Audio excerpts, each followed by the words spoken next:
Baik, selamat malam, Shalom Bapak Ibu, saudara sekalian. Malam ini kita lanjutkan seri perjanjian baru kita, yaitu Kitab Matius, sesi kedua, dengan tema Asal-Usul Tuhan Yesus. Sebelum itu, mari kita tundukkan kepala lebih dahulu. Mari, saudara. Bapa di surga, terima kasih untuk malam hari ini. Kami selalu menanti-nantikan bagaimana kami harus belajar, sehingga kami berubah hidup kami, seturut perkenanan Tuhan. Terima kasih. Biarlah Tuhan berkenan atas program online Bible Study ini, supaya program ini tidak sia-sia, tetapi banyak orang disadarkan dan mengerti. Terima kasih, urapi mulut hamba-Mu untuk menyampaikan kebenaran ini. Jadi dalam nama Tuhan Yesus kami berdoa. Amin. Malam ini adalah sesi kedua Kitab Matius, dengan tema khusus Asal-Usul Yesus. Ya, Bapak Ibu, saudara sekalian, Injil Matius yang akan kita bahas pada malam ini adalah dua pasal. Pasal pertama dan pasal kedua, ya, yaitu tentang silsilah dan kelahiran Tuhan Yesus. Injil Matius ini mengungkapkan rencana Allah melalui silsilah dan kelahiran Yesus. Jadi kita harus memahami silsilahnya Tuhan Yesus dan kelahirannya seperti apa supaya terbuka wawasan kita, ya. Nah, itu menggenapi nubuatan di Perjanjian Lama, Saudara. Oke, kita lanjutkan ya.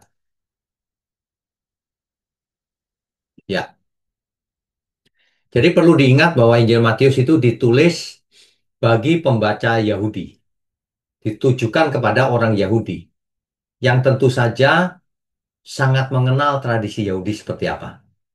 Makanya istilah-istilah yang dipakai khas Yahudi, Saudara. Ya, dimulai dengan silsilah untuk menunjukkan bahwa Yesus adalah keturunan sah dari Daud dan Abraham, sesuai dengan nubuatan di Perjanjian Lama, ya. Nah, Daud dan Abraham adalah dua tokoh besar dalam sejarah Yahudi. Matius menunjukkan bahwa Yesus benar-benar Mesias yang dijanjikan, keturunan Abraham dan Daud. Dan dari kelahirannya bukanlah suatu kebetulan, melainkan penggenapan dari nubuatan tentang Mesias. Kita mulai dengan pembacaan, sebentar. Matius pasal 1 dulu, saudara. Ayat 1 sampai 17. Ada beberapa hal yang perlu kita perhatikan, supaya saudara bisa, kalau baca Alkitab, tidak seperti dulu, buru-buru terus tidak mengerti. Ya, ini di ayat pasal pertama, ayatnya yang pertama, dijelaskan dengan sederhana, inilah silsilah Yesus Kristus, anak Daud, anak Abraham. Jadi dari awal sudah dijelaskan oleh Matius bahwa Yesus Kristus ini keturunan Daud, keturunan Abraham.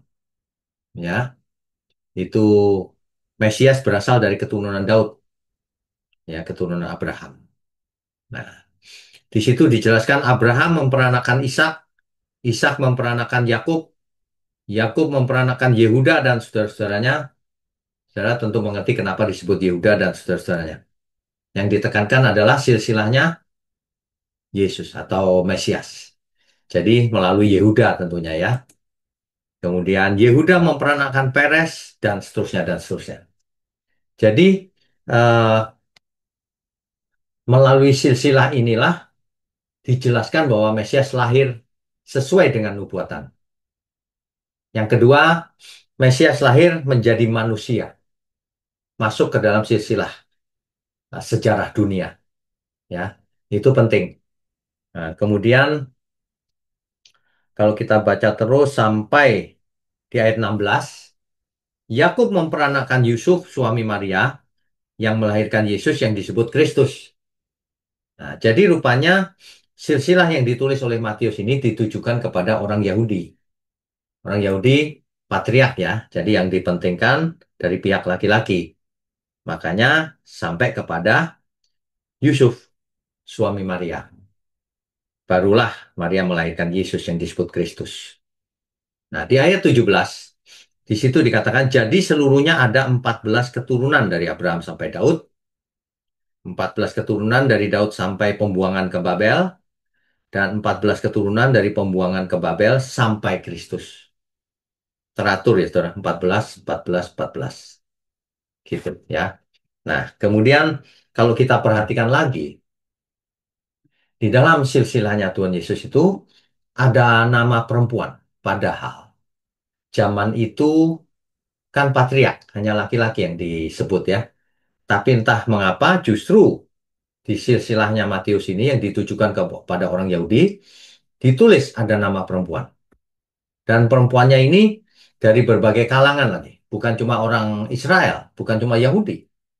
Dari luar Yahudi yang dianggap orang asing atau kafir bahkan.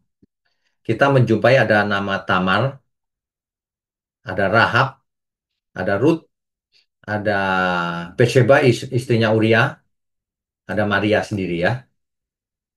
Di sini membuktikan bahwa kasih karunia itu melibatkan orang-orang yang memiliki masa lalu kelam dan memalukan bahkan, serta dipandang rendah oleh dunia, tapi Tuhan pakai. Ini kasih karunia, saudara. Ini mau menjelaskan bahwa Tuhan bisa pakai siapa saja. Ya. Nah, ini saudara. Tamar masa lalunya apa? Punya anak kembar dari mertuanya sendiri, saudara. Yaitu Yehuda. Di kejadian 38 ini. Rahab, kita tahu Rahab adalah pelacur Yeriko yang menolong mata-mata Israel. Sehingga dipakai oleh Tuhan untuk keturunan Mesias. Yosua pasal 2 itu. Sedangkan Ruth adalah perempuan Arab, saudara. Jadi bukan Yahudi. Yang menjadi nenek moyang Raja Daud bahkan. Jadi nenek moyang Mesias. Rut pasal 4. Betsheba, istrinya Uria, menyeleweng dengan Daud. 2 Samuel pasal 11. Dan tentu saja Maria. Maria yang bersedia mengandung Yesus meskipun belum menikah. Menanggung malu juga ya, saudara. Jadi inilah bukti kasih karunia dari Tuhan yang melibatkan orang-orang yang memiliki masa lalu kelam dan memalukan. Ya. Yang pasti Allah setia pada janjinya. Kepada Abraham, Kejadian 12 ayat 3, bahwa melalui keturunan Abraham, semua kaum di muka bumi akan mendapat berkat. Dan kepada Daud janjinya. 2 Samuel 7 ayat 12 sampai 16. Nanti dibaca sendiri, saudara. Ya. Injil kasih karunia ini Allah bekerja melalui orang berdosa, orang asing, wanita dalam konteks yang patriarkal. Padahal konteksnya patriarkal, tapi Tuhan pakai juga wanita dalam hal ini.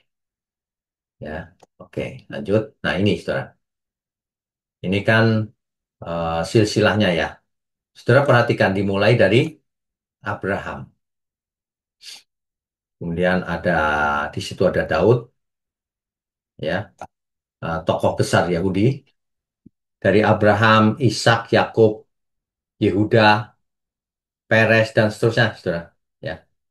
Tapi perhatikan ini, Yehuda, Tamar dipakai di sini. Tamar kan bukan orang Yahudi, ya. Kemudian ada Rahab, ya, ada Ruth. Jadi sebenarnya sudah kawin campur juga sebenarnya, saudara. Ada melahirkan Daud, ya, dan seterusnya. Sampai akhirnya pada Yusuf. Lahirlah Tuhan Yesus melalui Maria. Nah, ini adalah eh, silsilahnya dari yang ditulis oleh Matius. Gitu ya. Oke, kita lanjutkan. Ya. Jadi kalau kita tahu begini, aplikasinya begini, saudara. Tidak ada masa lalu yang bisa menghalangi rencana Allah. Apapun masa lalu, saudara.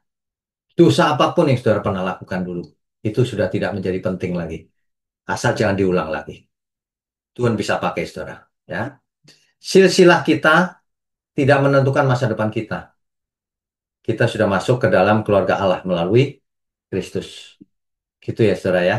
Jadi saudara jangan terintimidasi oleh masa lalu ataupun terintimidasi oleh zaman sekarang oleh orang-orang sekeliling kita yang memfitnah kita, yang merusak karakter kita di luaran. Jangan terpengaruh, saudara. Tuhan bisa pakai, saudara. Ya, oke. Ya. Kemudian kita lanjutkan ayat 18 sampai 25, saudara. Itu kisah tentang kelahiran Tuhan Yesus. Matius 1 ayat 18 sampai 25. Ya, saudara, coba kita baca ya. Mulai ayat 18.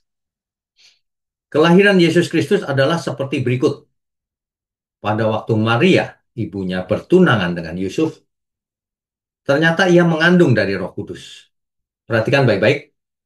Ternyata Maria kemudian mengandung dari Roh Kudus sebelum mereka hidup sebagai suami istri. Saudara mengerti kalimat ini? Sebelum mereka berhubungan seperti suami istri, Maria sudah mengandung oleh Roh Kudus. Artinya Maria seorang perawan, tapi bisa mengandung bayi Yesus karena Roh Kudus. Gitu ya. Nah, ayat 19. Karena Yusuf suaminya seorang yang tulus hati, Yusuf itu baik hati, saudara. Dan tidak mau mencemarkan nama istrinya di muka umum, ia bermaksud menceraikannya dengan diam-diam. Yusuf baik hati, saudara. Mungkin dia pikir Maria nyeleweng, mungkin ya. Sehingga mau diceraikan diam-diam. Ya. Ayat 20, tetapi ketika ia mempertimbangkan maksud itu, malaikat Tuhan nampak padanya dalam mimpi dan berkata, Yusuf anak Daud, janganlah engkau takut mengambil Maria sebagai istrimu, sebab anak yang di dalam kandungannya adalah dari Roh Kudus. Ia akan melahirkan anak laki-laki dan engkau akan menamakan dia Yesus. Karena dialah yang akan menyelamatkan umatnya dari dosa mereka. Ayat 22. Hal itu terjadi supaya genaplah yang difirmankan Tuhan oleh Nabi. Nah, perhatikan Bapak Ibu. Di sini ada kalimat supaya genaplah yang difirmankan Tuhan oleh Nabi. Jadi supaya nubuatan yang dahulu itu digenapi. Jadi kelahiran Yesus ini menggenapi apa yang sudah dinubuatkan oleh nabi-nabi dulu, yaitu ayat 23. Sesungguhnya anak darah itu akan mengandung dan melahirkan seorang anak laki-laki, dan mereka akan menamakan dia Immanuel, yang berarti Allah menyertai kita. Ini nubuatan kitab Yesaya, ya, digenapi oleh kelahiran Tuhan Yesus. Sesudah bangun dari tidurnya, Yusuf dibuat demi seperti yang diperintahkan malaikat Tuhan itu kepadanya. Yusuf ini orang baik, saudara. Ia mengambil Maria sebagai istrinya. Ayat 25. Tetapi tidak bersetubuh dengan dia sampai ia melahirkan anak-anak laki-laki dan Yusuf menampakkan dia Yesus. Jadi kalau ada yang berpendapat lain, Maria itu bukan perawan dan sebagainya, itu salah. Karena teksnya secara eksplisit mengatakan demikian. Ya, oke kita kembali ke slide-nya dulu. Iya. Nah, Matius 1 ayat 18 tadi yang kita baca tadi, pengenapan dari Yesaya 7 ayat 14. Meskipun ada orang yang ngotot bahwa Yesaya 7 ayat 14 itu eh, yang dimaksud perempuan muda itu bukan perawan. Nah, itu orang yang tidak jujur, saudara. Di almah, kata almah Ibrani itu bisa bisa berarti perempuan muda, bisa berarti seorang perawan. Perempuan muda bukan berarti sudah menikah, gitu ya. Nah, tapi di Matius 1 ayat 18 jelas sekali. Yang dimaksud adalah perawan Maria, ya. Nah, kemudian Yesus yang lahir ini karena Roh Kudus kan mengandung dari Roh Kudus. Nah, itu sebenarnya adalah anak tunggal Bapa yang inkarnasi ke bumi, yang ilahi menjadi manusia. Sebab kalau kita baca satu ayat, tidak boleh berdiri sendiri. Ada banyak ayat yang mengatakan, Yesus sendiri mengatakan, aku turun dari surga. Ya, jelas ya. Oke, kita lanjutkan. Ya. Nama Yesus sendiri, itu dalam bahasa Ibrani, Yeshua, saudara. Yesua ya. Nah, Yesua itu artinya Tuhan atau Yahweh yang menyelamatkan. Makanya namanya Yesus, Yesua.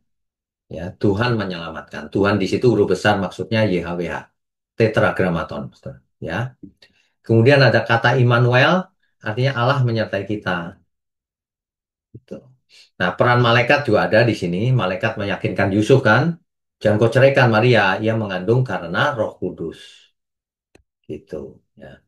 Oke, kita lanjutkan. Ya, Bapak Ibu Saudara, di Matius pasal 2 kita ke pasal 2 Saudara.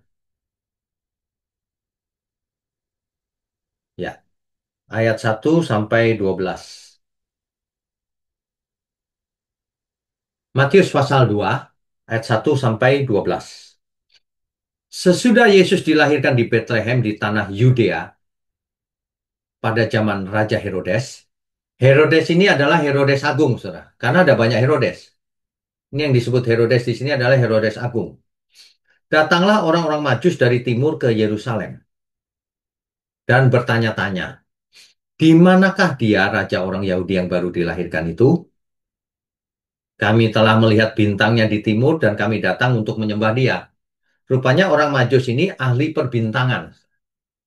Mungkin astrolog ya, yang meramal pakai bintang mungkin. Ya. Ayat 3, ketika Raja Herodes mendengar hal itu terkejutlah ya beserta seluruh Yerusalem. Ada raja yang mau lahir.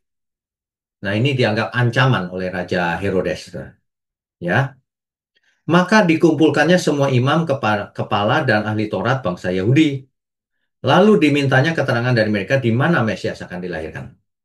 Jadi Herodes tahu ini Mesias yang mau lahir. Dia panggil para ahli, dia mau tahu di mana Mesias akan lahir. Lalu para ahli mereka berkata, di Bethlehem di tanah Yudea. Karena demikianlah ada tertulis dalam kitab suci. Rupanya Mesias dinubuatkan bahwa ia akan ada di Bethlehem. Ayat 6. Dan engkau Bethlehem, tanah Yudea. Engkau sekali-kali bukanlah yang terkecil di antara mereka yang memerintah Yehuda. Karena daripada mula akan bangkit seorang pemimpin yang akan menggembalakan umatku Israel.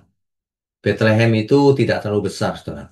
Tapi dia menjadi besar karena melahirkan seorang pemimpin Mesias yang akan menggembalakan umatku Israel.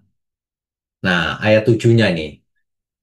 Lalu dengan diam-diam Herodes memanggil orang-orang Majus itu dan dengan teliti bertanya kepada mereka, bila mana bintang itu nampak?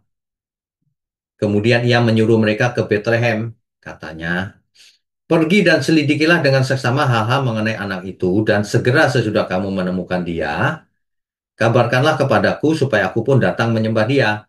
Herodes bohong nih, saudara.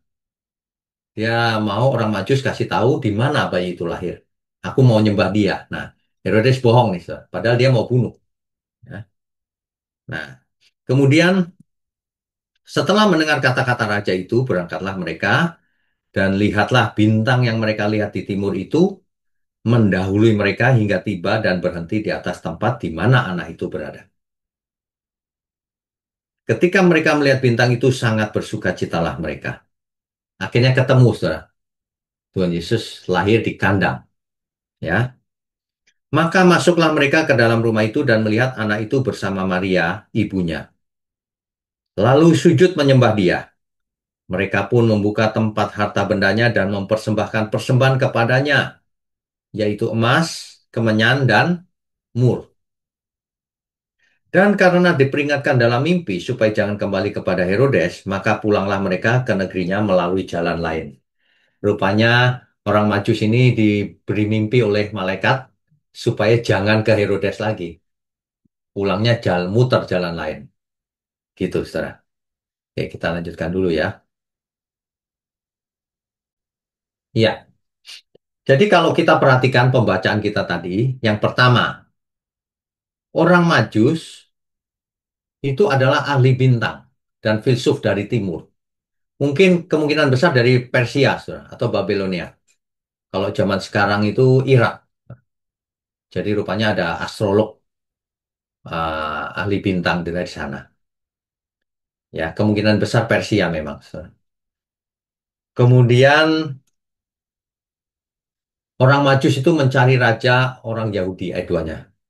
Ini artinya apa? Padahal mereka bukan orang Yahudi. Artinya ini pengakuan Mesias secara universal oleh bangsa lain bahkan. Ya, gitu.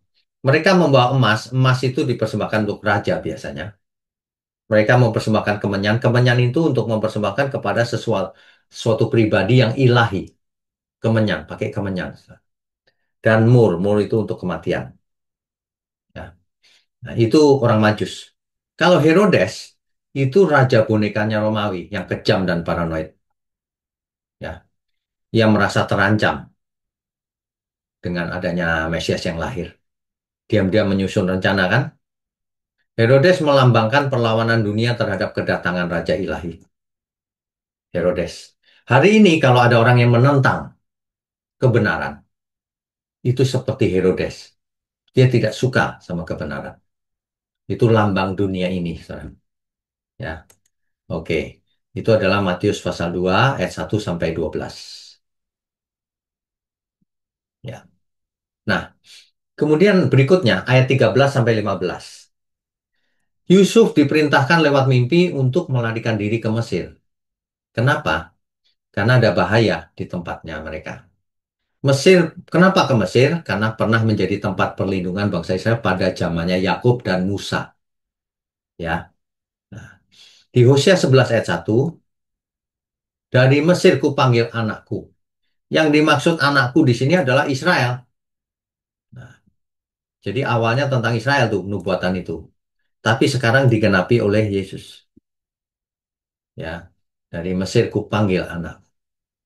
Di dalam hal ini Yesus mewakili Israel yang sejati, yaitu anak Allah yang taat. Sedangkan Israel, bangsa Israel, mewakili anak yang tidak taat. Gitu ya. Eh, ini ayat 13 sampai 15, Saudara. Jadi kalau kita baca perlahan, kita akan mengerti bahwa Herodes akan membunuh anak itu. Ya, oke kita lanjutkan. Ayat berikutnya, 16 sampai 18. Itu tentang pembunuhan anak-anak di Bethlehem. Herodes sadar bahwa ia ditipu oleh orang-orang Majus itu. Orang Majus itu nggak balik kan. Ia sangat marah. Lalu ia menyuruh membunuh semua anak di Bethlehem dan sekitarnya, yaitu anak-anak yang berumur 2 tahun ke bawah, sesuai dengan waktu yang dapat diketahuinya dari orang-orang Majus itu. Jadi artinya anak umur 2 tahun ke bawah dibunuh, saudara. Kenapa?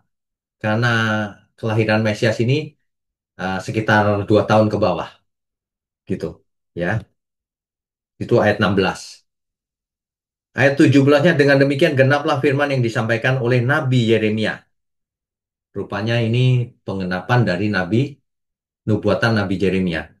Yeremia 31, Yeremia 31 ayat 15 tuh, yaitu tentang terdengarlah suara di Rama, tangis dan ratap yang amat sedih. Rahel menangisi anak-anaknya dan ia tidak mau dihibur sebab mereka tidak ada lagi. Kesedihan maksudnya ya. Kesedihan kebanyakan pembunuhan anak-anak itu, anak-anak mati. Ya, dunia membenci kebenaran, saudara, dan berusaha membunuhnya sejak awal. Tapi penderitaan tidak membatalkan rencana Allah, malah menjadi bagian dalam penggenapannya. Hari ini kalau saudara punya masalah, sedang menderita, sedih, dimusuhi banyak orang, bahkan dimusuhi keluarga sendiri, saudara tenang saja. Immanuel, Allah beserta kita. Saudara dalam kesedihan saudara, saudara bisa dipakai dalam rencana Tuhan. Ya, yang penting saudara jaga hati, harus bersih hatinya. Jangan kalau orang benci dibalas dengan kebencian juga, jangan saudara. Ya, oke kita lanjutkan. Ya, saudara ayat 19-nya. Setelah Herodes mati, nampaklah malaikat Tuhan kepada Yusuf dalam mimpi di Mesir. Katanya, bangunlah, ambillah anak itu serta ibunya dan berangkatlah ke tanah Israel. Jadi kembali dari Mesir. Karena mereka yang hendak membunuh anak itu sudah mati, kata malaikat. Herodes maksudnya sudah mati. Ya. Lalu Yusuf pun bangunlah, diambilnya anak itu serta ibunya dan pergi ke tanah Israel. Ayat 22. Tetapi setelah didengarnya bahwa Arkelaus menjadi raja di Yudea menggantikan Herodes. Arkelaus itu anaknya Herodes. Ayahnya, ia takut ke sana karena dinasihati dalam mimpi, pergilah Yusuf ke daerah Galilea. Galilea itu di utara, saudara. Ya. Setibanya di sana, ia pun tinggal di sebuah kota yang bernama Nazaret. Hal itu terjadi supaya genaplah firman yang disampaikan oleh nabi-nabi bahwa ia akan disebut orang Nazaret. Itu pembacaan Matius pasal 1 dan 2, saudara. Nah, kematian Herodes sendiri ternyata sangat mengerikan, saudara. Ya, dia kan raja wilayah Yudea yang diangkat oleh Kekaisaran Romawi. Ia memerintah dari tahun 37 sebelum Masehi sampai matinya 4 sebelum Masehi. Ya dikenal karena membangun kembali Bait Allah. Dari Bait Allah yang kedua itu direnovasi oleh Herodes sehingga megah. Itu ceritanya. Ya. Tapi karakternya Herodes ini paranoid dan kejam. Ia membunuh banyak anggota, bahkan keluarganya sendiri, termasuk istri dan anak-anaknya. Mengerikan ini, Saudara. Ia adalah Herodes yang disebut dalam Matius pasal 2 itu, yang memerintahkan pembunuhan bayi di Bethlehem. Matius 2 ayat 16. Ya. Kematian Herodes yang disebut dalam Injil adalah salah satu peristiwa historis yang cukup didokumentasikan dalam sejarah Yahudi dan Romawi.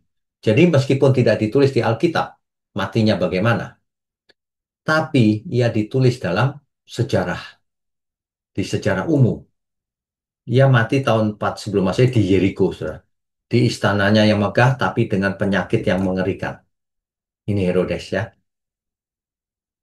Menurut Josephus dalam Antiques of the Jews, ya kitab 17, ini tulisan seorang sejarawan terkenal sekali, saudara. Herodes menderita penyakit yang sangat mengerikan sebelum kematiannya. Gejalanya apa? Perutnya busuk, tubuhnya bernanah, penuh ulat, sulit bernapas, demam tinggi yang menyiksa. Sehingga diduga penyakitnya adalah gangren rektal atau infeksi saluran kemih, saudara. Parah sekali. Ada juga yang menyebutnya penyakit ginjal kronis. Dengan komplikasi ada belatung, infeksi nekrotik namanya. Atau penyakit Fournier gangren, infeksi yang mematikan pada alat kelamin.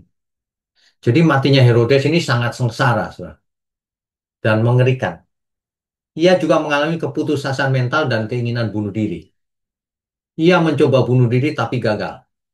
Herodes memerintahkan agar banyak bangsawan Yahudi ditahan dan dibunuh saat ia mati, agar rakyat bersedia atas kematiannya.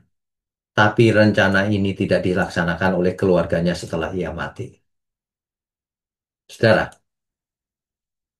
Herodes ini yang kejam ini, matinya mengerikan. Menurut saya semua orang yang menentang Tuhan kebenarannya, matinya pasti mengerikan. Meskipun yang kita lihat ia mati tersenyum tenang, tapi itu mengerikan. Sebab rohnya ditolak Tuhan, dibuang ke Hades, ke alam maut. Di sana ia kesakitan. Ya. Nah, jadi kita tadi sudah baca pasal 2 ayat 19 sampai 23. Yusuf kembali dari Mesir karena sudah aman. Tapi nggak balik ke Yerusalem, tapi pergi ke Galilea yaitu Nazaret. Ya, sehingga ia disebut orang Nazaret. Nah, di situ bisa dilihat Yesaya 53 ayat 2 sampai 3. Mesias lahir, hidup dan tumbuh dalam kesederhanaan, kerendahan, bukan sebagai raja duniawi yang gemerlap. Jadi Allah memakai tempat-tempat kecil seperti Nazaret untuk pekerjaan besar.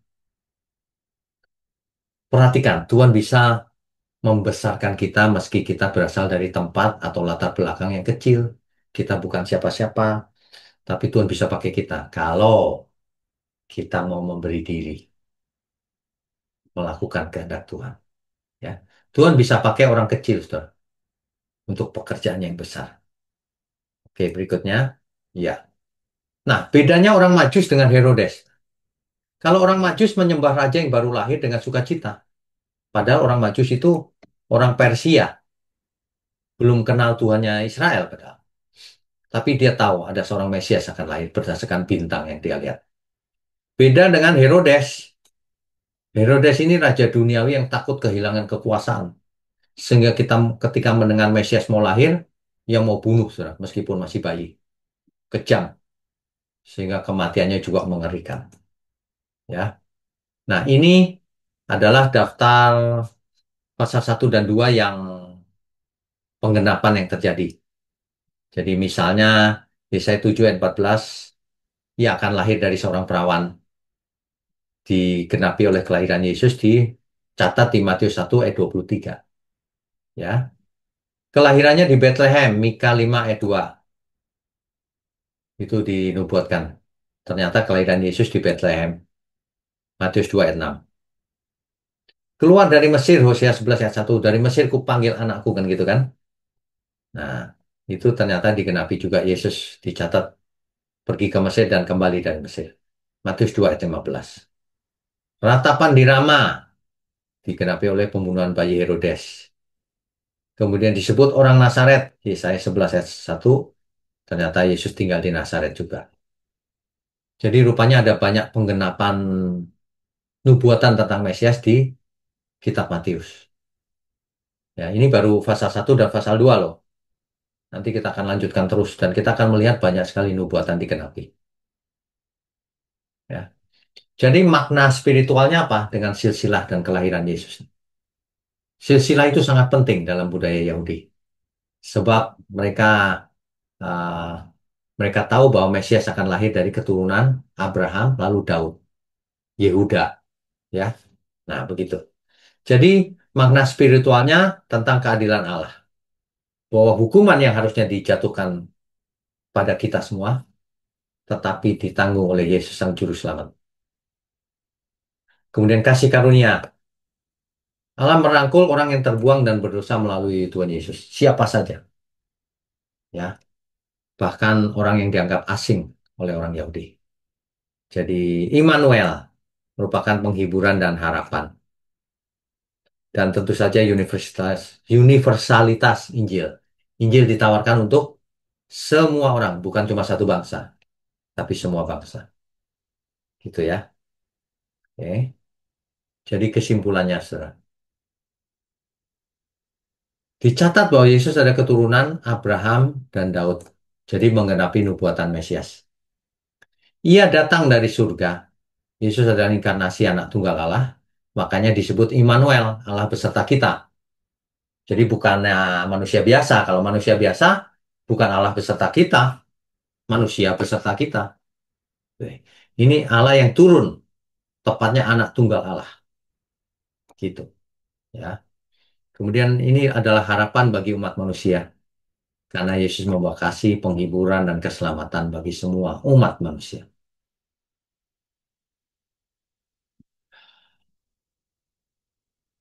Ya, jadi kitab Matius kita sudah baca pasal 1 dan pasal 2 tentang silsilahnya Tuhan Yesus. Sesuai dengan nubuatan para nabi. Mesias akan lahir dari keturunan Abraham, Daud, Yehuda, dan seterusnya ya. Nah, itu.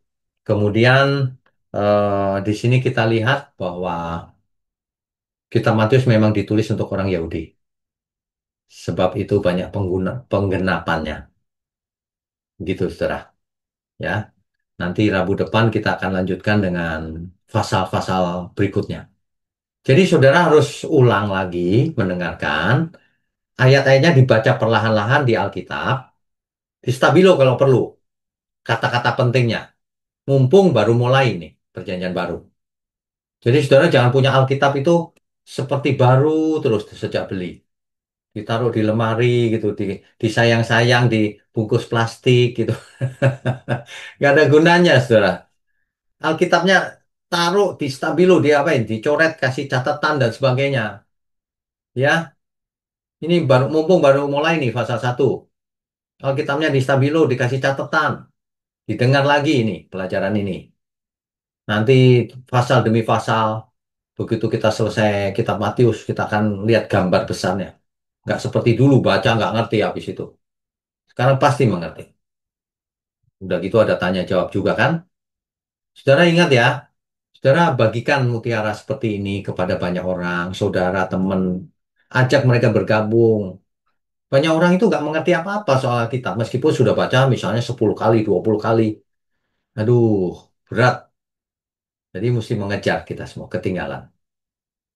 Oke, baik.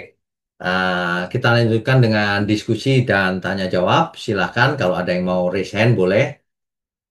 Ya, yang pertama Hagai dan Christina. Christina ya? Ya, Iya, silakan. salam Pak. Shalom. Ya, mau tanya apa? Saya mau tanya umur Itu videonya dimatikan aja. berapa Yesus, Videonya dimatikan aja, soalnya videonya umur dan putus-putus. terjadinya pembunuhan. Kenapa? Ya Pak, maaf Pak, saya mau tanya umur berapa Yesus ke Nazaret dan dan balik lagi ke Yerusalem ya tadi ya, itu Pak. Terima kasih. Halo, Umur nggak dengar. berapa Yesus ke? Ke Nazaret. Oh, umur berapa ke Nazaret? Oke, Ya, kalau kita lihat bahwa umur 2 tahun bayi itu ingin dibunuh oleh Herodes, lalu Herodes mati. Artinya ketika itu Yesus umurnya maksimum 2 tahun. Nah, setelah itu langsung pergi ke Nazaret kan? Jadi umurnya sekitar 2 tahun lebih sedikit mungkin. oh, ya Pak. Terima kasih Pak. Oke, baik.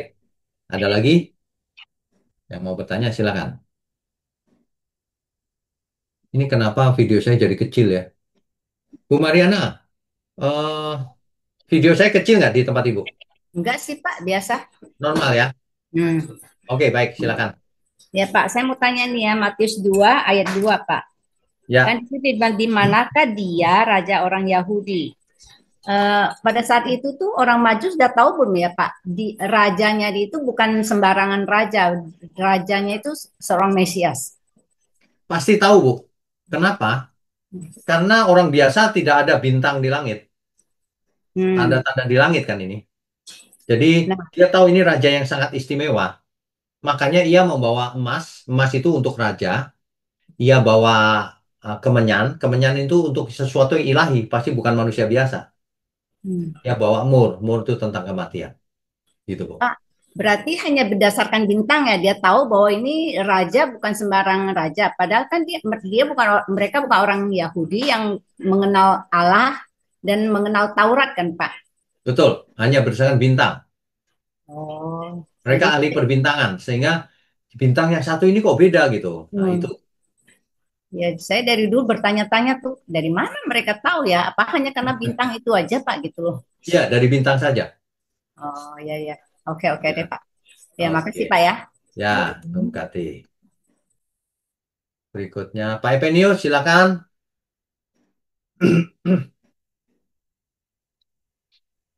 Pak Epenius, malah hilang. Oke, berikutnya, Ibu Ivon, silakan. Bisa-bisa Pak Barusan. Bisa, bisa. Oke, Ya, ya. silakan.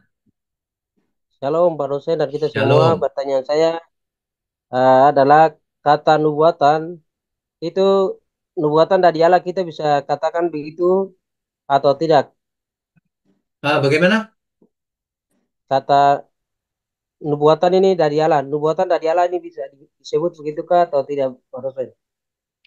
Kata nubuatan itu artinya sesuatu yang akan terjadi, yang disampaikan oleh Tuhan kepada umatnya. Misalnya melalui para nabi gitu. Oh, nanti akan ada Mesias. Nanti Mesias itu lahirnya di Bethlehem. Nanti dia menderita. Ciri-cirinya begitu. Nah, itu nubuatan namanya. Tapi kalau manusia meramal dengan karangannya sendiri itu bukan nubuatan. Begitu, Pak. Ya Pak dosen. Oke. Ya, Tuhan berkati ya. Sekarang Ibu Kasih. Ivon, silakan Bu. Ya Pak, orang Majus membawa emas, mur, dan kemenyan. itu dipersembahkan untuk raja.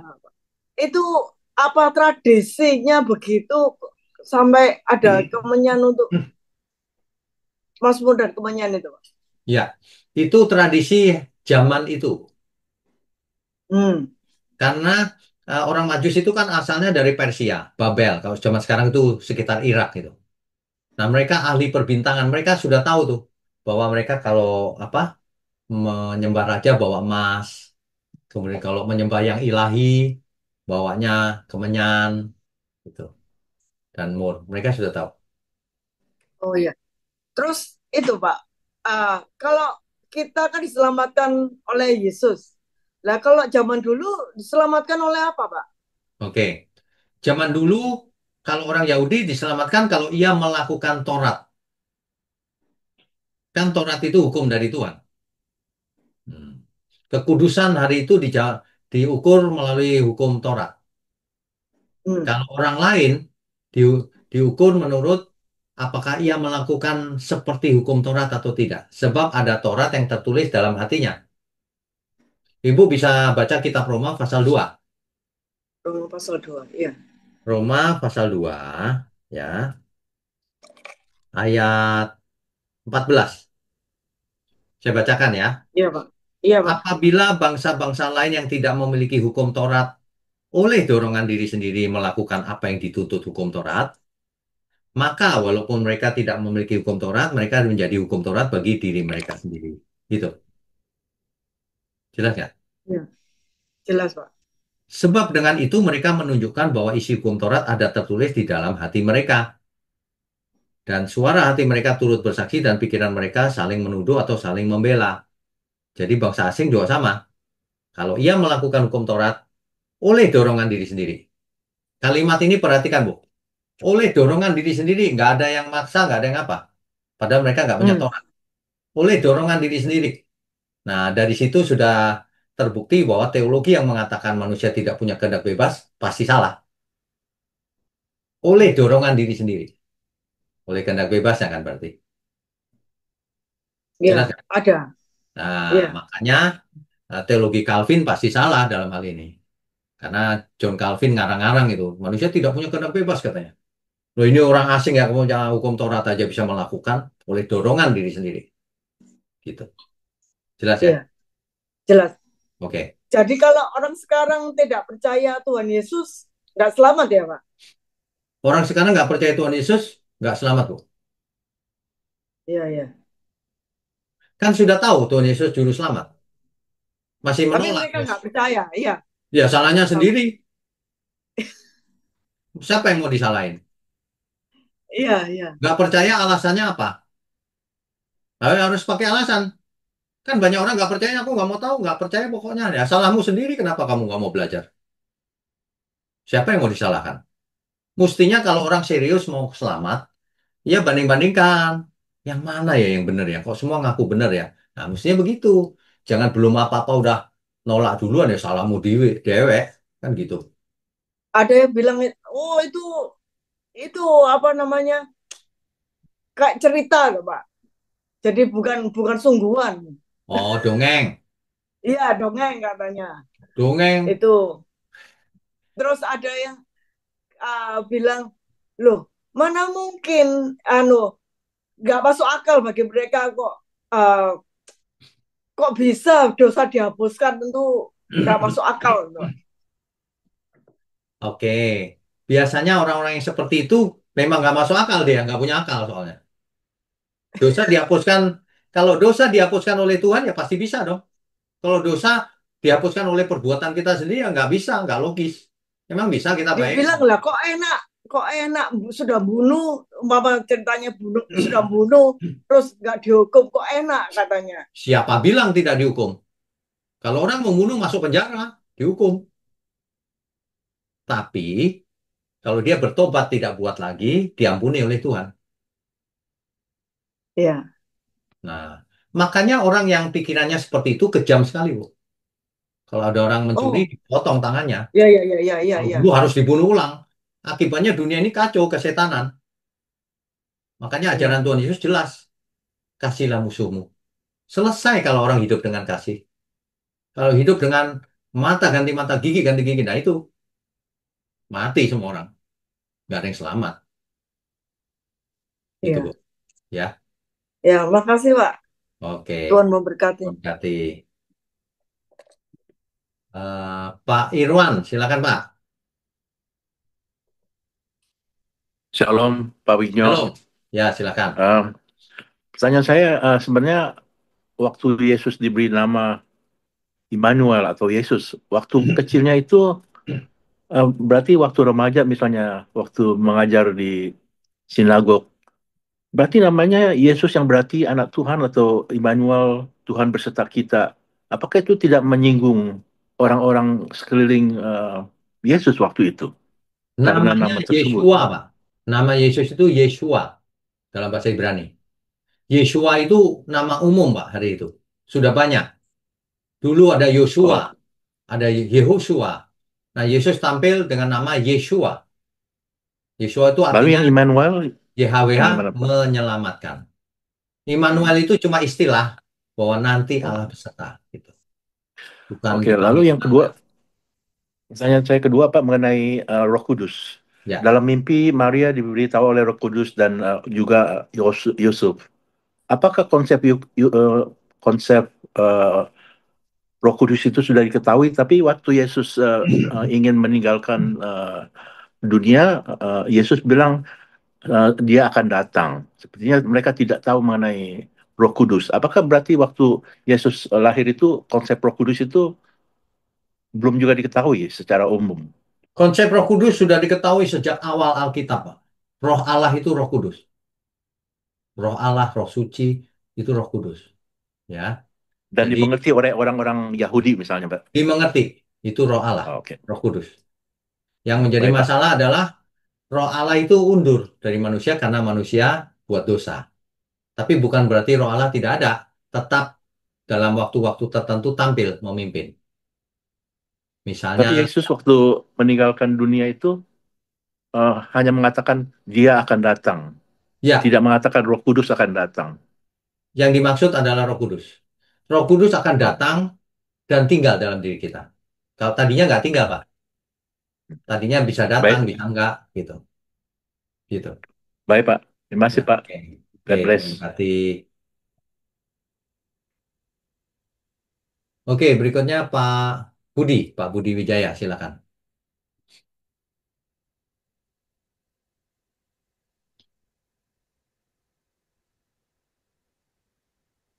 Ya, silakan Ya, Pak. shalom Pak Wigno. Kok hilang? Halo, Pak. Masih ada? Masih ada Pak? Oh, di layar saya hilang. Ya, silakan, nggak apa-apa. Oke, jelas Pak. Ya, Eh, Pak Wig, tolong menyambung yang tadi Pak mengenai orang yang manusia yang hidupnya pada zaman Perjanjian Lama sebelum Yesus lahir, ya, yang asal mereka melakukan hukum Taurat ya Pak ya. ya. Nah, apakah mungkin Pak manusia bisa melakukan hukum Taurat dengan sempurna? Sedangkan contoh saja Pak seperti Daud, Raja Daud orang yang kalau menurut Alkitab itu yang hidupnya itu berkenan di hati Tuhan. Itu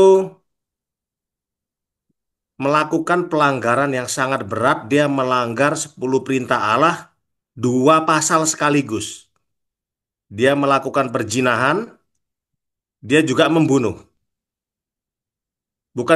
Bukankah itu sudah melanggar, Pak Wik? Apakah artinya kalau seperti itu, Daud masuk neraka? Bagaimana Nah, caranya ini. supaya Daud bisa diselamatkan? Nah, ini salah pengertian nih. Ya, Yang dimaksud melakukan itu bukan tidak pernah buat dosa. Dulu pernah dosa, ya, tapi sekarang sudah nggak berhenti melakukan. Semuanya sudah melakukannya, ya udah, oke. Bukan pernah dosa sudah dianggap salah semua, enggak. Diampuni. Sama dengan kita sekarang, memangnya kita nggak pernah buat dosa? Pernah, tapi diampuni. Tapi jangan buat dosa lagi. Nah, gitu. Jadi, oh tapi eh, jadi bertobat dan tidak berbuat dosa lagi itu tetap ya, juga berlaku pada umat perjanjian lama ya, Pak Wik? ya pasti pertobatan itu berlaku dari dulu. Kan makanya Oh. umat Israel selalu diperingatkan kan, kembalilah kepadaku. Itu bertobat maksudnya. Jadi pertobatan zaman Perjanjian Lama itu kembali ke Taurat, Oke. gitu ya. Soalnya Jadi kan Paulus pertanyaan sendiri tadi, bilang tidak hmm, ada orang yang bisa dibenarkan oleh karena melakukan hukum Taurat kan begitu, Pak Wik. itu kan setelah ada Injil. Betul, setelah ada Itu Yesus. setelah Yesus mati di kayu salib. Kenapa? Karena kematian Tuhan Yesus membatalkan hukum Taurat. Oh ya, betul. Betul Ya, itu. clear ya? Clear. Oke. Tadi pertanyaannya, masa ada orang yang bisa melakukan hukum Taurat? Paulus mengatakan, aku tak bercacat kalau soal hukum Taurat. Ya, betul. Nah, iya, berarti hukum Taurat bisa dilakukan, mau itu cuma berupa aturan-aturan kok. Betul. Malah malah mungkin kalau seperti orang Farisi dan ahli Taurat pun tidak bercacat ya, Pak Wik ya. Iya, betul. Kalau soal hukum Taurat nggak bercacat dia. Lihat nggak mereka berdoa. Aku membayar persepuluhan ini berpuasa dan tidak seperti itu pemungut cukai itu. Nggak bercacat dia kalau liturginya itu, Ya, betul. gitu ya. Baik. Yang, Oh, yang udah oke. pasti Orang itu Rasul Israel Paulus. sekarang juga, sorry, Ada suara lain. sorry Pak. Oh, oke. Ya udah, itu saja Pak Budi. Ya, baik. Terima kasih, Pak Wik. Oke, Tuhan Thank you, Tuhan berkati. berkati. Habis. Masih ada. Sebentar. Ada yang mau tanya lagi nggak ya? Oh, masih ada. Saya Pak, Omah matematika itu siapa ya? saya Pak Hardi Pak. Oh, Pak Hardi. Silakan, Iya, Pak. saya pakai akunnya keponakan saya. Ya, ya, silakan. Pak, masih sekitar Taurat boleh Pak? Boleh. Nah, begini Pak, sebenarnya apa Pak yang sebenarnya yang diperkarakan di akhir zaman sampai menghadirkan dua saksi, yaitu yang kita sebagai orang percaya dan orang-orang yang memegang atau yang mempunyai Taurat. Padahal di Galatia 5 ayat 4 itu, kalau masih berpegang pada Taurat kan lepas dari Yesus, Pak. Betul. Apa justru orang yang lepas dari Yesus dijadikan saksi? Nah, ini mohon penjelasannya. Oke, baik. Jadi dua saksi ini yang menjadi saksi siapakah Allah yang benar itu. Nah, kita bisa belajar, dunia bisa belajar dari dua saksi ini. Satu yang punya Taurat, Allahnya itu, Allahnya Abraham, Ishak, Yakub. Oh, Dan kedua yang punya kesaksian Tuhan Yesus, orang Kristen. Dua itu, Pak. Jadi bukan soal melakukan Taurat dibenarkan, bukan. Ini soal saksinya siapa yang benar, Allahnya siapa. Ini dua saksinya. oh, Gitu. oh, pilihan ya Pak untuk memilih bahwa yang benar itu yang Allahnya Yakub, Ishak Iya, dan betul. oh, Itu maksudnya. ya baik terima kasih Ya. Pak. Tuhan Dan memang berkati. orang Yahudi yang hidup di Perjanjian Lama dihakimi menurut Taurat memang. Ya, Gitu. baik Pak. Terima kasih. Oke, Tuhan Tuhan berkati. berkati. Berikutnya Pak Flakos, silakan Pak Flakos.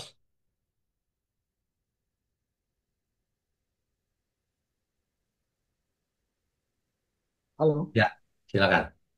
ya, Bapak Pendeta, singkat aja ini. Ya, Itu orang Majus itu mereka dari timur ya. Dari timur itu dari daerah mana ya? dari Orang daerah Persia. Persia itu sebelumnya Babel, kalau zaman ya. sekarang Irak, Oh iya, iya. Mesopotamia ya, daerah situ ya. Mesopotamia.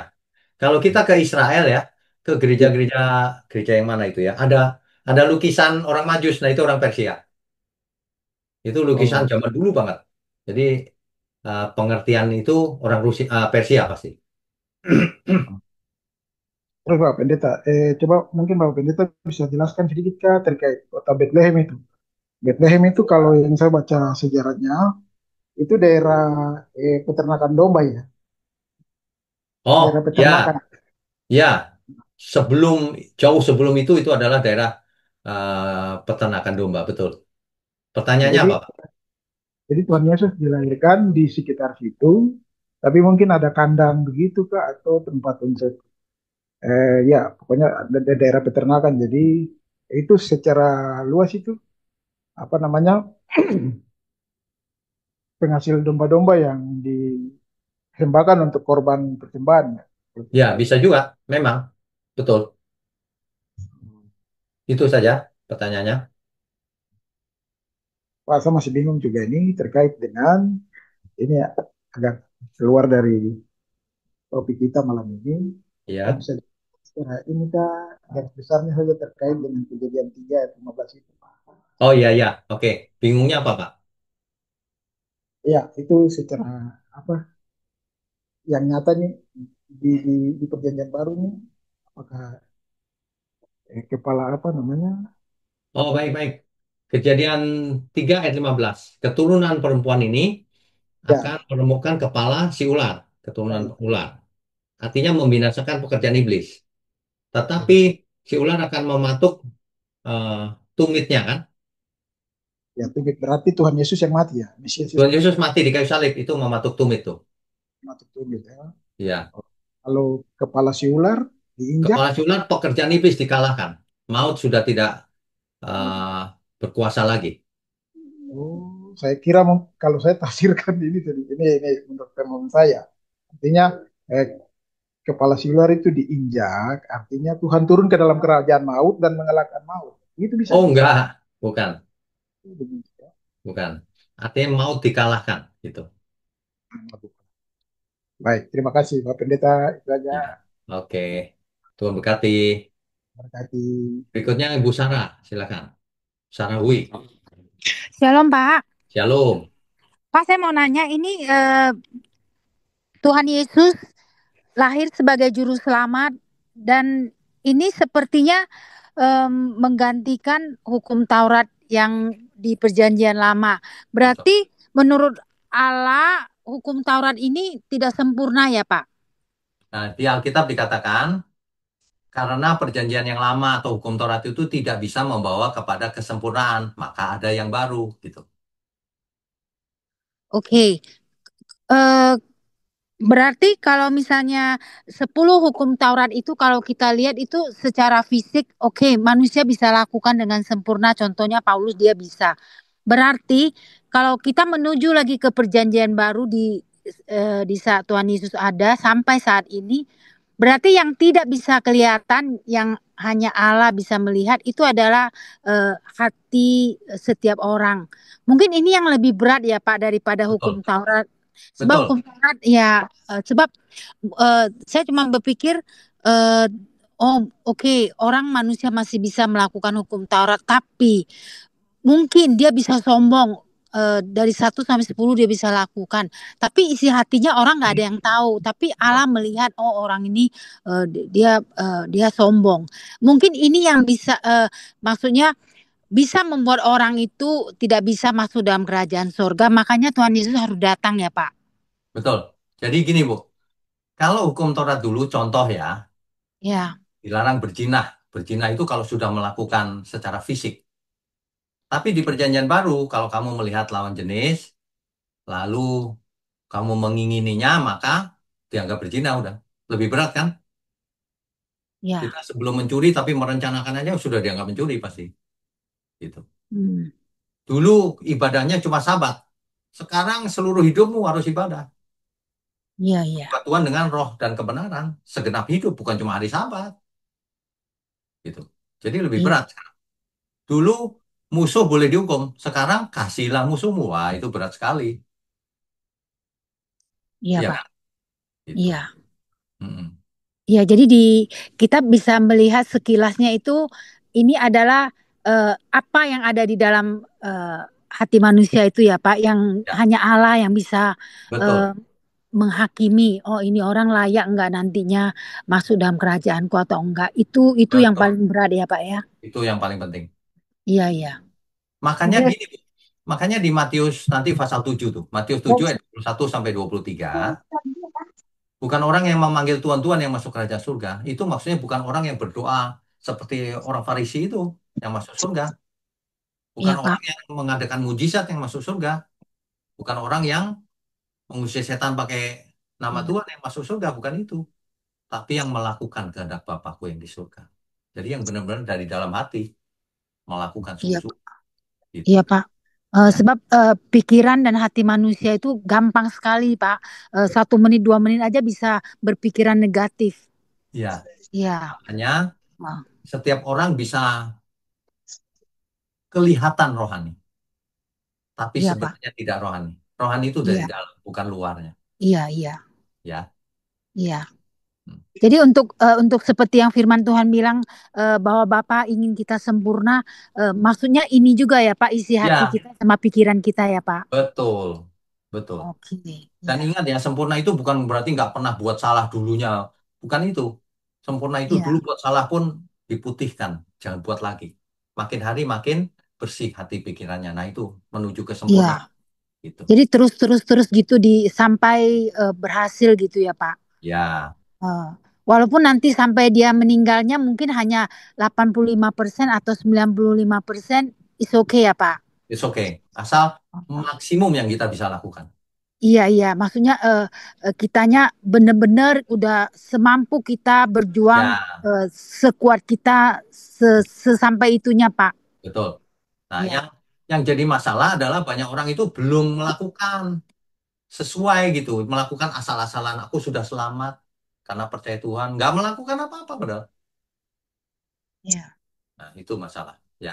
iya. Ya, karena pada umumnya orang pikir mana mungkin sempurna, Pak. Nah, sekarang saya mau nanya, bisa nggak ya mulut kita nggak berbohong? Tak. Nah, itu Bisa udah ya. sempurna. Soal soal bohong udah sempurna, soal bohong doang ya.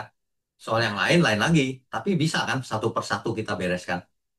Iya, Sebab Alkitab berkata, barang siapa bisa menguasai lidahnya, ia adalah orang yang sempurna. iya.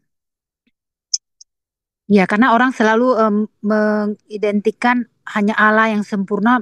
Maksudnya mereka berpikir Allah itu sudah maha sempurna gitu. Masa kita manusia bisa seperti Allah? Jadi maksud mereka seperti itu, Pak. Oh ya kalau kita menjadi seperti Allah ya nggak bisa. Kita maha tahu, Eh, maha ini ya nggak bisa. Yang iya, dimaksud maksud, sempurna oleh Tuhan bukan itu. Yang iya, dimaksud sempurna adalah manusia sebagai ciptaan menjadi sempurna, bukan menjadi Allah yang sempurna, bukan. iya. Karakter manusiawi kita ya, Pak. Ya, makanya uh, Filipi 2 ayat 5 dalam hidupmu bersama kenakanlah pikiran dan perasaan yang terdapat juga dalam Kristus Yesus. Sempurna Iya, itu. Pak. Iya, iya. Ya, oke. Iya, oke, Pak. Iya, paham, Pak. Terima kasih, Ya, Pak. Tuhan Yesus berkati. memberkati. Ya, berikutnya Pak Mulyono, silakan. Ya, malam Pak Wiknya. Malam. Pak, ini ada sedikit koreksi di slide-nya Pak Wiknya tadi. Oh, Itu ada yang salah. Apa Pak? yang Rut itu keturunan Arab. Mestinya keturunan Moab kan Pak? Moab itu Yang Arab, Pak. tadi. Moab itu Arab. Oh, sekarang ngomongnya Arab gitu. Iya, Dulunya Moab gitu ya. iya, Moab Oh, itu Arab. ya, ya. Soalnya saya baca di Rut 1 ayat 4 kok ngomong dari Moab gitu Pak. Ya, ya, Moab itu kalau sekarang Arab. Ya.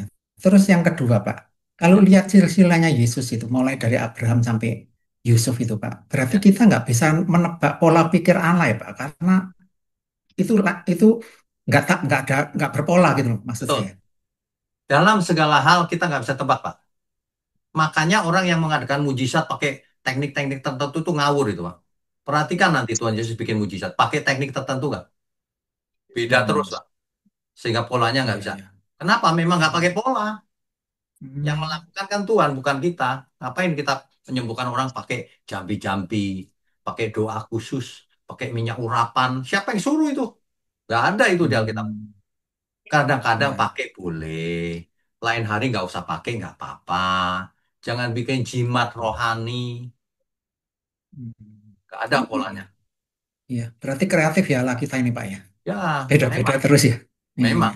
Hmm, Kalau kalau bisa ditebak, nanti manusia ngarang-ngarang, Pak. hmm, Niru. Pakai jubah. Gitu-gitulah. ya, ya, ya udah itu aja Pak Wiknya. Oke, Ya, Tuhan berkati. makasih. Ya. Terakhir, Pak Kris. Halo, malam, Pak. Malam-malam. Barusan ini jawaban ke Pak Mulyono nih saya jadi kesentil. Oh, Jadi ingat waktu baca kitab Kejadian sama Keluaran.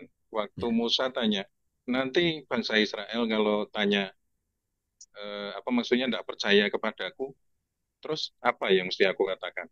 Hmm, Di tanganmu ada apa? Ada tongkat. hmm, Lemparkan tongkat itu. hmm, Terus setelah itu masukkan tanganmu ke baju. Jadi hmm.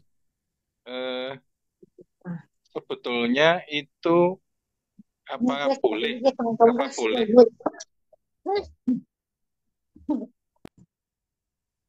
Ya. apa Oh, boleh intinya. kalau apa boleh kalau saya simpulkan sebetulnya mujizat itu untuk orang-orang yang belum percaya, Pak. Karena Tuhan Yesus bilang ke Thomas, berbahagialah orang yang tidak melihat tapi percaya. Boleh enggak, Pak, kalau misalnya begitu? Sebenarnya nggak bisa kaku gitu juga, Pak. Nggak ada polanya, Pak. Ya, Orang percaya ketika sakit, disembuhkan Tuhan luar biasa, bisa juga. Cuma ya, secara umum, kalau orang belum percaya mungkin dapat mujizatnya lebih gampang supaya bertobat. Kalau orang iya, percaya mungkin malah nggak dikasih mujizat, tapi bisa juga dikasih gitu, nggak tentu. Terserah Tuhan aja gitu. iya. Kalau orang percaya mungkin ngalami mujizat itu seolah-olah dalam ibaratnya kereta itu ada treknya, ada relnya. Ya. Dalam mengenal pribadi Allah, maksudnya pengenalan Allah secara pribadi, kalau menurut saya loh Pak, mungkin Hmm. bukan untuk entry card Oh supaya iya, pasti. terpikat untuk masuk, tapi eh, ini loh, kamu mesti kenal. Makanya waktu badai itu Pak, Tuhan Yesus tidur di perahu, murid-murid pada panik, terus dia bangun. Imanmu di mana kan? Kan itu Pak, ditinggal tidur malah. Kalau kalau bedanya mungkin barangkali kalau untuk orang percaya mujizat itu sifatnya lebih ke me- membenahi Menguatkan, trajek, ya, menguatkan. ya, atau mungkin kalau saya susun ulang kalimatnya, membetulkan trajektori Pak, lintasan. Boleh, supaya nggak Ada menyimpang. koreksi, ya, koreksi sudut sekian derajat mungkin. Bisa, bisa saja. Ya, Supaya supaya pekerjaan Tuhan lancar, bisa juga. Intinya itu. iya, iya. Ya, Karena kan makin lama levelnya kan makin naik. ya, Jadi ya, kadang-kadang kita itu kayak naik level itu jadi kayak kadang-kadang gamang atau apa itu mungkin Pak. ya, ya, ya benar. Dikasih Iya, mujizat. iya Ya Pak Pak. Kris, Itu aja Pak. Saya itu aja. kegelitik tadi Pak Mulyono. Oh, Makasih Pak. eh. Tuhan Ya, berkati. Tuhan berkati. Masih ada lagi? Oke, nggak apa-apa. Pak Kris, silakan. Shalom Pak, saya kegelitik Halo. Pak Kris juga Pak. Oh, kau main Oke. gelitik-gelitikan. Nah, iya gelitik-gelitik Pak. Jadi gini Pak, Silakan. soal yang tadi soal mujizat ya Pak. Saya jadi ingat soal itu kan yang Pak Kris tadi omong. Setahu saya yang di Alkitab yang tanda orang tidak beriman itu malah bahasa roh ya Pak ya. Jadi bahasa Eh, roh itu diberikan karena itu sebagai tanda orang yang tidak beriman malahan gitu loh Pak. Gini, itu mesti dilihat konteksnya. Yang di 1 Korintus itu, Paulus mengatakan Hmm. gini, kalau kamu berbahasa roh, tandanya kamu nggak beriman berarti. Tapi bukan berarti orang yang berbahasa roh itu tidak beriman, bukan itu. Karena Rasul Paulus juga berbahasa roh, melebihi semuanya. Paulus sedang memperingatkan jemaat Korintus yang suka sembarangan bahasa roh. Kalau kamu Hmm. bahasa roh orang masuk, nanti orang nggak kenal, dia keluar lagi. Tapi kalau kamu bahasanya jelas, orang itu memuliakan Tuhan. Nah, makanya bernubuat lebih penting daripada bahasa roh. Rasul Paulus ngomong gitu kan. Tapi kalau kamu Ya. ngotot, bahasa rohnya ngaco-ngaco gitu, kamu tuh nggak beriman berarti. Gitu loh maksudnya. Bukan Oh. setiap orang yang berbahasa roh itu artinya tidak beriman, bukan itu. Iya, ya. Enggak cuman kegelitik aja Pak, soalnya beberapa waktu lalu tas kan juga ada pembahasan ini. Kok Hmm, tadi Pak Kris ngomong tanda orang tidak, oh saya jadi inget itu gitu loh. oke. Itu aja sih Pak. Ya, Makasih Pak, God oke, bless. Tuhan berkati. Terakhir ya, Pak Sucipto. Silakan. Shalom Pak, Shalom Pak Shalom. Winyo. Ya, Ya, Pak Winyo mau satu pertanyaan. boleh. Tuhan Yesus itu kan mengosongkan diri menjadi manusia. Ya. Nah, waktu membuat mujizat itu bagaimana menurut pendapat Pak Winyo? Apakah Oke. dia sebagai Tuhan atau manusia gitu Pak? Oke, baik. Tuhan Yesus itu diutus Bapaknya yang di surga untuk turun ke bumi menjadi manusia, Hmm, mengosongkan diri Oke, jadi manusia. ya. Tentu saja ditopang oleh kuasa Roh Kudus. Jadi ketika Hmm. jalan di atas air, ketika bikin mujizat itu dari Roh Kudus. Dua ikan Buktinya apa? lima, dua ikan lima ketul roti itu Ya, Pak. semuanya itu. Hmm. Buktinya apa? Buktinya ketika ada seorang perempuan yang pendarahan itu Hmm. pegang jubahnya, Tuhan tahu nggak? Nggak tahu. Siapa yang pegang Hmm. jubahku tadi? ada kuasa yang keluar. Nah, Mujizat terjadi ya.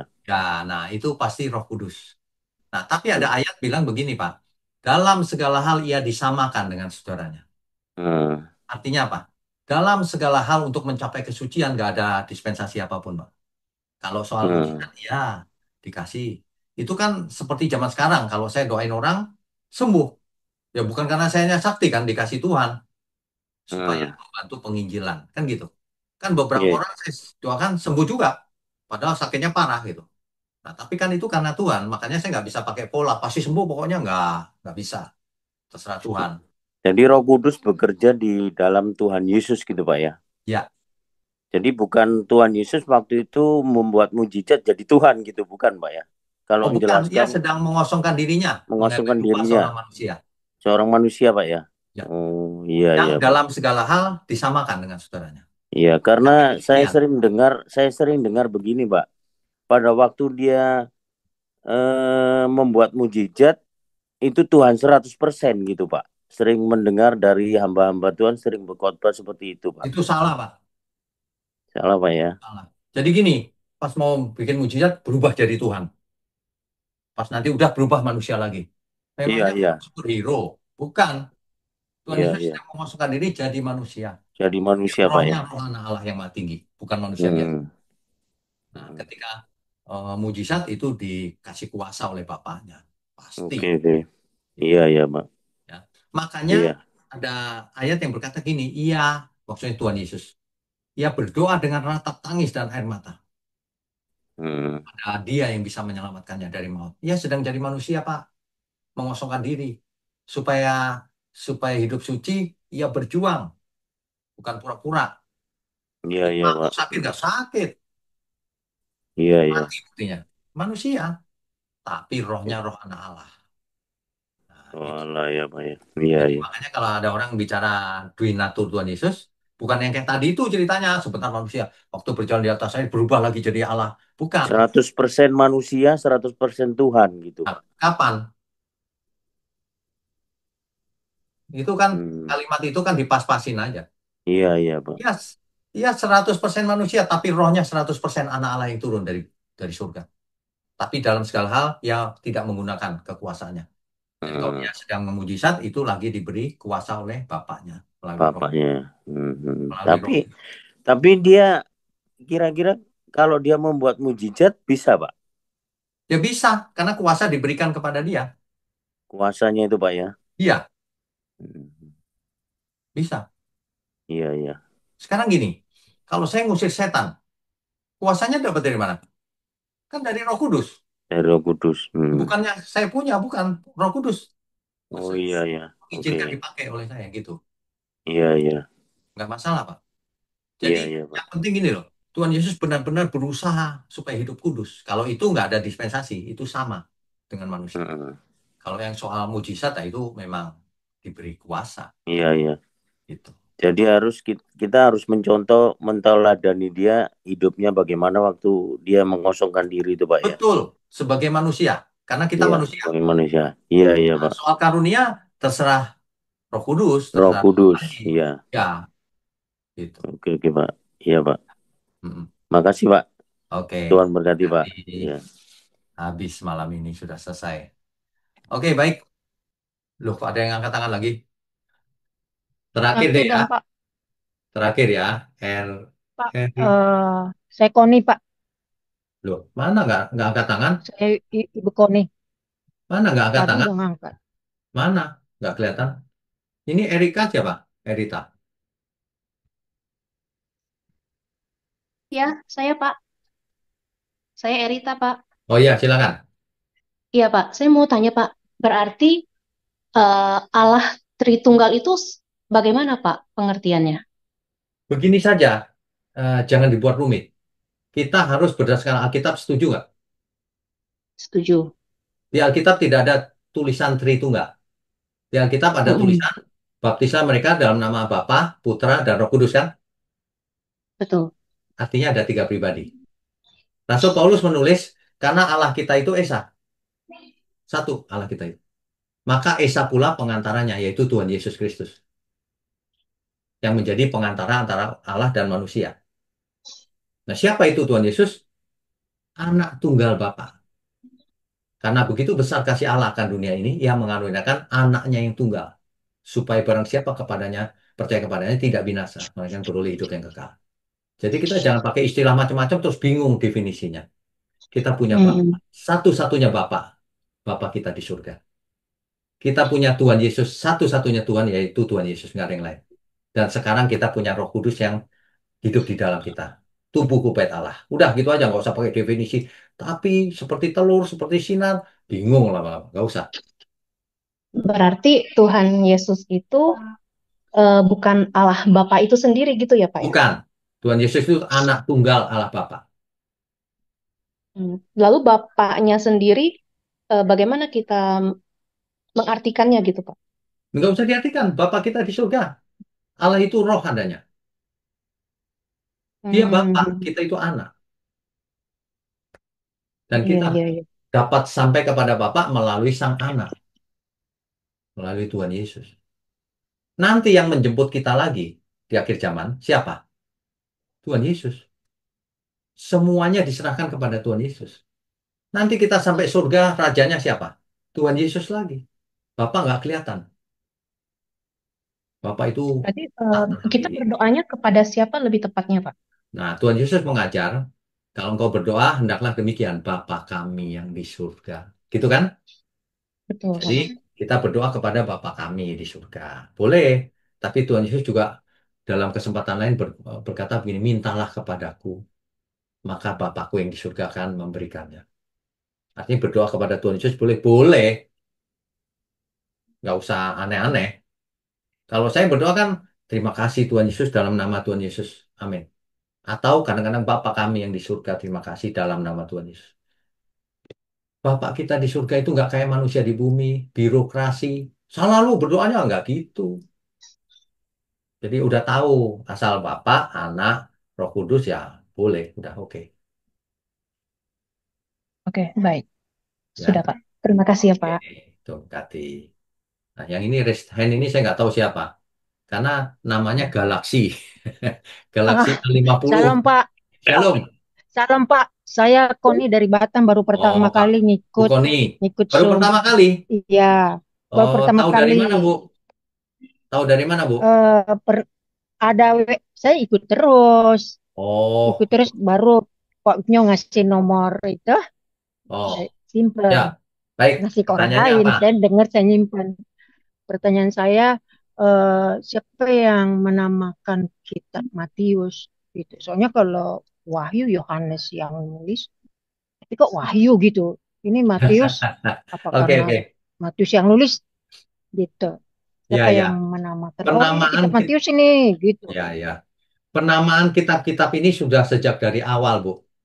Ketika itu ditulis, terus dinamakan Matius karena yang menulis Matius gitu. Jadi dari awal sudah ditulis, dinamakan itu oleh gereja mula-mula dulu awalnya. Jadi ketika kitab-kitab itu dijadikan satu, namanya udah begitu, bukan dikarang-karang lagi, bukan. Gitu. Oh, Ya. soalnya saya bingung. Ini Mazmur kok Salomo? Kenapa nggak bilang kitab Salomo? Kan Salomo Karena banyak Mazmur yang nulis ya ditulis, Pak ya. karena Mazmur ditulis oleh banyak penulis, bukan cuma Berapa Salomo. orang?